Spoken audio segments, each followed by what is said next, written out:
Good afternoon. Happy Sunday. Welcome back to another episode of A Day in the Life. It's usually on my job. Today I just so happen to be off and I'm just running around today. Um, I found out today that my brother-in-law did pass away today. They took him off of life support and they gave him a drip, I guess a medicine to keep him comfortable, and probably within 20 minutes he was gone. I was planning on going up today to just for support because I hadn't had a chance to get up there during the week. My niece called me yesterday just to remind me, that my sister was thinking about taking him off of life support. If I wanted to get up there, I need to get up there. I wasn't able to make it up there yesterday, but I was planning on getting up there with my wife Donna today, and I did text my sister to let her know that we were going to be coming. But unbeknownst to me, I get a text back from my niece telling me this is close to 3 o'clock, but around 2:40 he had passed away. So it kind of sort of changed my plans, and I wasn't able to get up. But my condolences goes to my sister and her children, the Ford family. Thoughts and prayers. He was such a stand-up guy, and I looked up to him like a big brother. He was always supportive. He's been a part of my family for at least 40 years, 40 to 45 years. As a wonderful husband and a great father to his children and a good friend to me, and he's going to be missed. So he'll probably be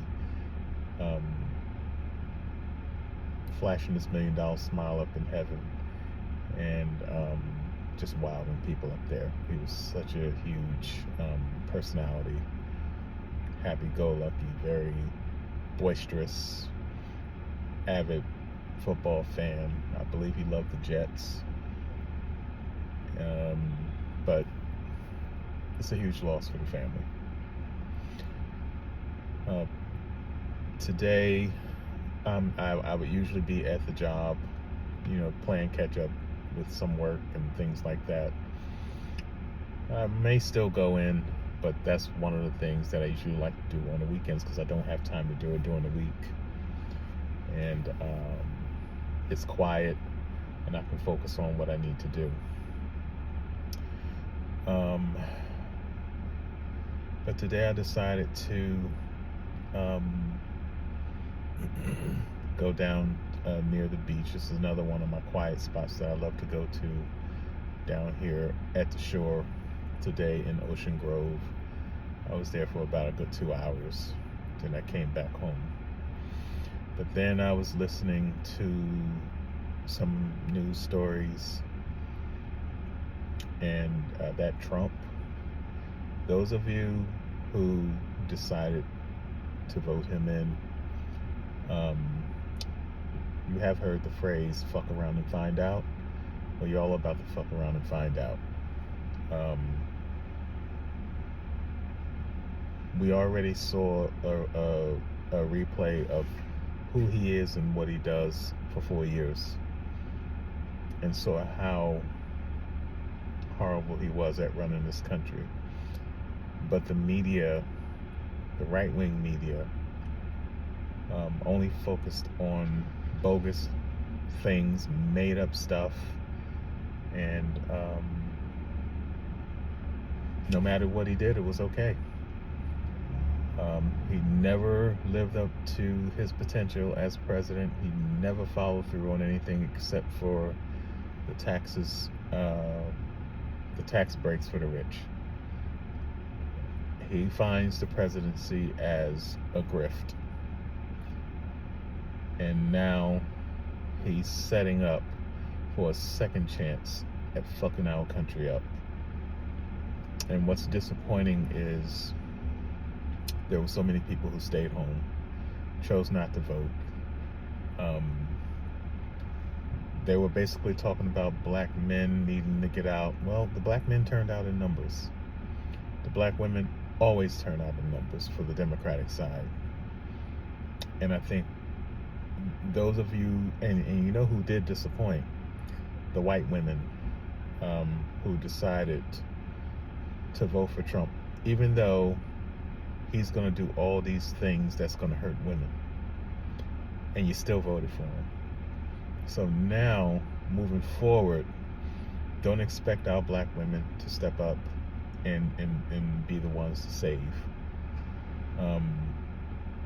Whatever happened to decency, whatever happened to order, whatever happened to decorum, whatever happened to putting the right people in that type of position who actually deserve to be there.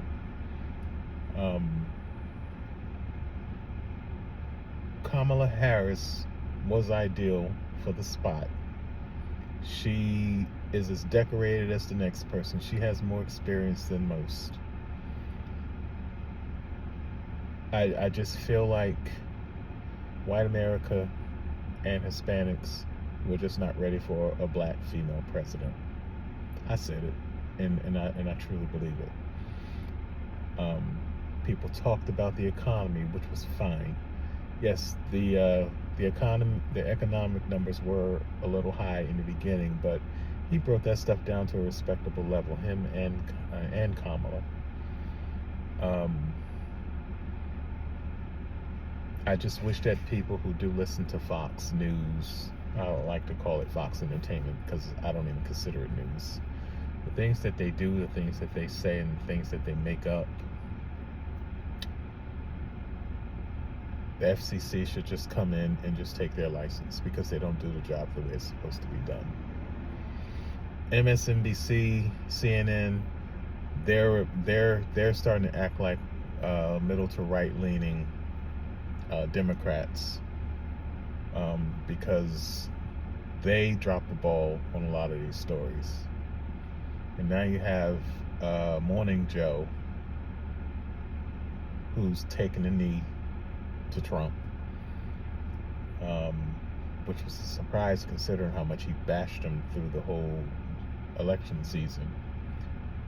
Then goes down to Mar-a-Lago and kisses his ring and takes the bow. And it's only right that they've gotten the blowback that they've gotten since they've done that. Their ratings are in the tank, and thank God. Maybe they'll take them off the air. We need to get back to some kind of normalcy. This country's going straight to hell, and I'm a Democratic voter, but I do like respectability. You expect some differences between the Democratic and Republican Party. See, MAGA has taken over the Republican Party. The Republican Party hasn't been a legitimate party since the days of the Tea Party, and MAGA is just a step up, a step below the Tea Party because this group, they just don't give a shit. They're racist, they're prejudiced, and they do it and say it all out in the open. So we had an opportunity to get this right, and we still got it wrong. And those who voted for him are going to find out. And you're starting to see little examples of what he's going to do. Oh, remember how they tried to say he knew nothing about Project 2025? But suddenly now that he's going to be the president again soon, he now, excuse me, he now remembers. Everyone suddenly remembers now because they're going to show their ass. And y'all are going to find out. And those poor white people, you're going to find out too. He don't give a shit about nobody. He doesn't give about anybody. He doesn't give a shit about anyone but himself. He's a grifter. He's going to use this 4 years to make a shitload of money for him and his cronies. And our standing in this world it's going to drop even lower.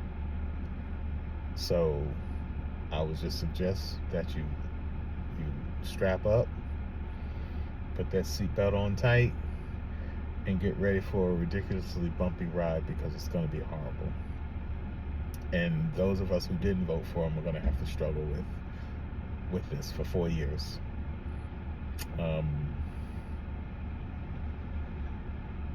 In my mind, it just says a lot about the people who decide to put him back in office. I don't want to hear nothing about the economy, because the economy wasn't broken. Wall Street didn't lose a step. A lot of jobs were brought into this country. Manufacturing was growing, where it was dismal during his first term. I don't know what the fuck y'all are talking about, honestly. But America is sick. This is who America is. Everybody talk about Trump getting 78 million votes. Harris got 82 million.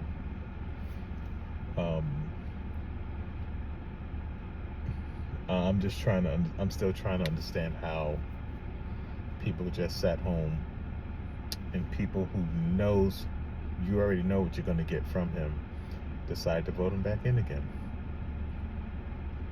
You voted against what you believed. Women of all people, you're going to get it the worst. Especially the younger ones, the college-going students, the childbearing women. You're all going to get screwed royally.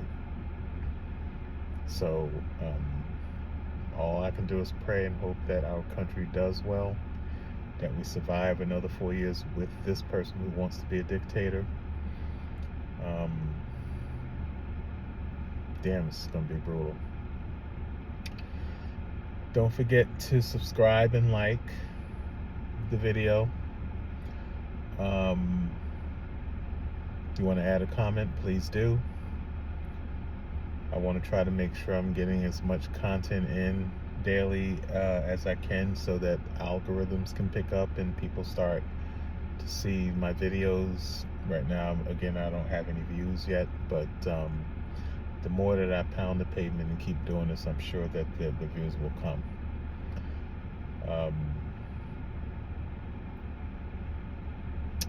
Have a blessed day, and we'll see you at the top.